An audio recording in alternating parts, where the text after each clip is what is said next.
and you're still stuck in those days like me. I'm still not yet acclimatized completely to the new bongo. I'm still stuck back there, so I still get to get a little bit of nostalgia, and you get nostalgia right here on the Breakfast Jam because we're all about that throwback therapy. Now, we are giving you a plan this weekend. We are going to be together with the AFT team for the fun day that's going down this 31st of October. That's this Friday from 9 a.m.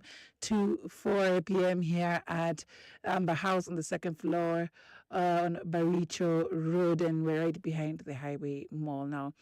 This fun day is for film people in creative arts, and this is an edition that is covering people who just are part of the creative economy, the creative industry. Now you get to experience live performances, creative workshops, and fun challenges, and stand a chance to win one of 20 partial scholarships. What a gift. What a win. If there's one thing that I would have wanted to win in life, it's one of these scholarships, because you're able to get 50% off of diploma courses or 30% off of certificate courses. Now, this is an event where you can only pay 200 bob to check in, advance, and 300 at the gate. Follow AFT pages just to find out how to pay and get your tickets.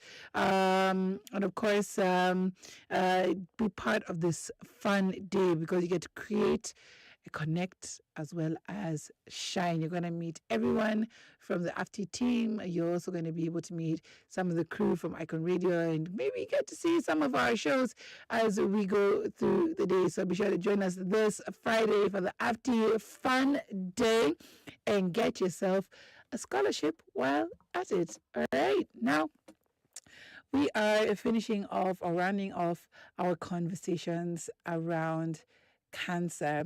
And we've been looking at both, the psychological aspect of it, as well as, the physical, the emotional, the mental aspect of it. We've had people come in and speaking in studio. You can watch our last conversation with Peter Nyete from Amani Counseling Center, and he was waxing lyrical, he was waxing truth in regards to, not only how to take care of yourself if you are indeed diagnosed with cancer, but how others can take care of you, and even caregivers, how they can be emotionally aware while breaking the news to you, and of course getting you back to better health. And it's been quite insightful this entire month for me. Yesterday, I had deep conversations with two survivors on my podcast, Women by Excellence, which will be coming out next Monday. And oh my God, like literally, I had to stop myself quite a number of times from crying from just hearing their stories, because especially for one of them, it was just one heartbreaking news after the other. Like, she has gone through so much, and she still stands here as a survivor, as somebody who is still trying to grapple with everything she's gone through, what her family has gone through, but still to being there and being strong for her family. It's quite a lot that people take on, and it not only affects the person who's been diagnosed with cancer, but it also affects the people who are around them, because also the caregivers need to be in the mental state to not only receive the news, but also be effectively there for the next person, for the person who is going through this diagnosis, the person who's going through the disease, because there's chemotherapy, there's radiotherapy. I'm losing the words right now, but yes, there's a lot of treatment that goes with it, and there's a lot of loss that goes with the treatments. Normal bodily functions, they deplete. Appetite also goes down. Changing color of skin.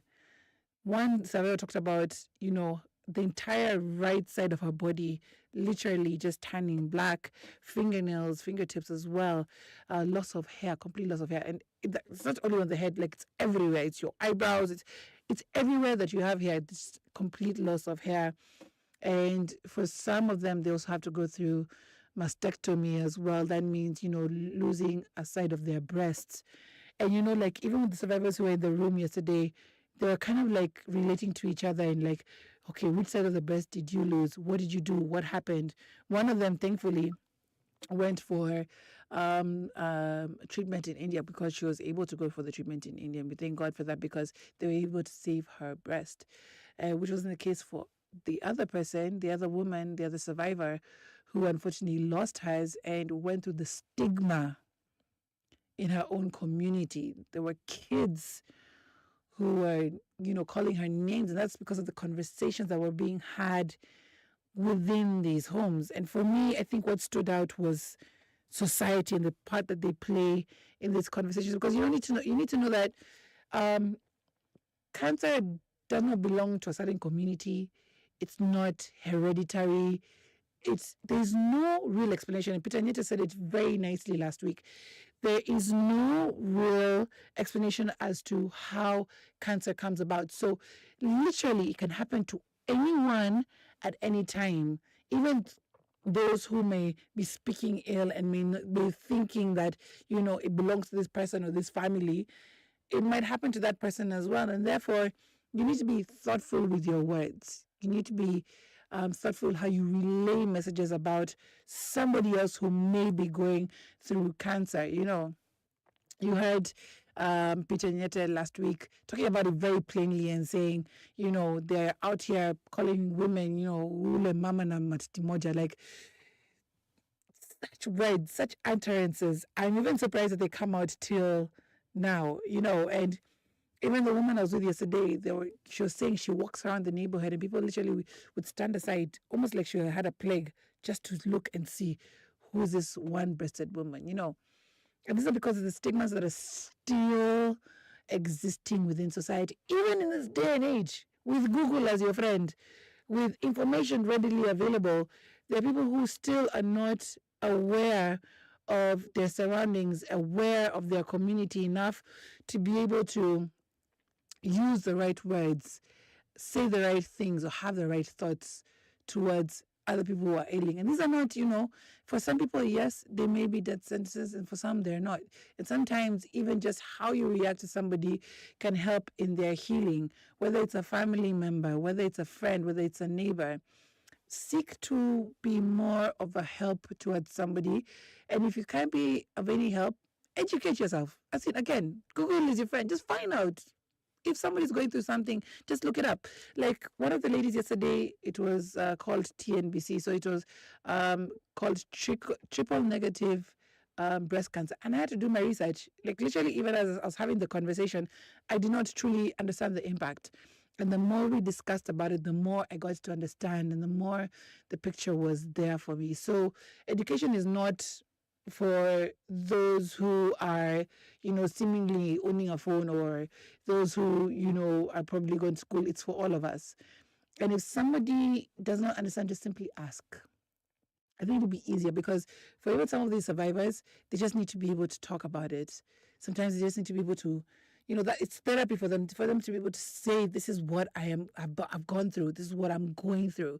And from their experience to be able to educate others. Because again, a lot of people don't realize that cancer doesn't only occur in women. It also, especially breast cancer, it also occurs in men. And like Peter Nyete was saying last week, there are some forms of cancer that are specific. Like, ovarian cancer is for women, it will not happen in men. Prostate cancer is for men, doesn't occur in women. But breast cancer is something that occurs for both sexes. It is rare, but it does happen. So even for men, you need to be checking yourself. Do the breast exams every morning. Be checking for the lumps. Check if there's anything wrong with your chest area. Go for the tests. Right now, in a lot of hospitals, they are free. Go and have that mammogram. Go and have your breasts checked. Yes, for a lot of people, and I say it's an African problem, going for checks is not easy because a lot of people fear hospitals, fear bad news, but you'd rather detect early and solve the problem early before it gets to stage 3, stage 4, and to a point of no return. So this is not a message only for those who are going through cancer this month, because we're wearing pink, we're observing Pink October. It's not only for those who are going through cancer, but for those who seemingly are not. You need to get tested. Go check yourself, right? Advocate for education in your own community. Make sure people are having the right understanding. And then secondly, also, if you can, are in a position of advocating, advocate for better healthcare for cancer patients. We are hearing that they are bleeding through their nose trying to pay for these treatments. Make it easier for them. Government of Kenya, make it a bit cheaper.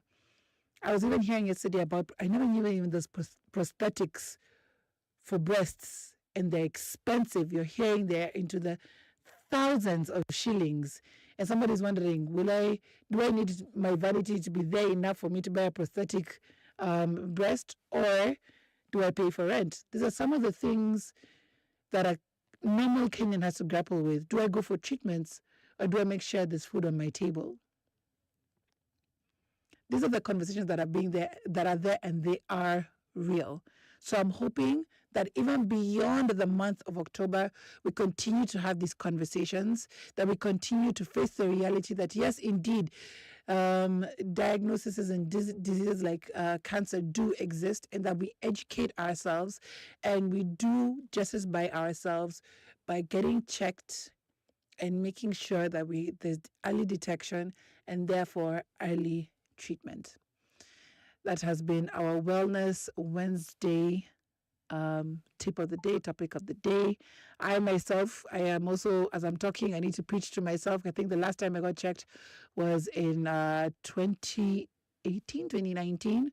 So I also need to go and get checked as soon as possible. And I hope that you will join me as well. Visit your nearest health center and find out the status of your breastises. Take care of them titties, because your health depends on it. This has been The Breakfast Jam with me, Myra Maloba. I hope you've enjoyed the show and enjoyed the music as much as I have. I've been jamming to the music. Tomorrow we come in again with, of course, Adulting Thursdays, where we're just letting loose and just vibing about either the problems or the joys of being an adult. Have a fantastic day ahead. Stand by for Sustainability Connect up next with Wanjira Maganjo. And we'll catch you guys again tomorrow. Have a great day.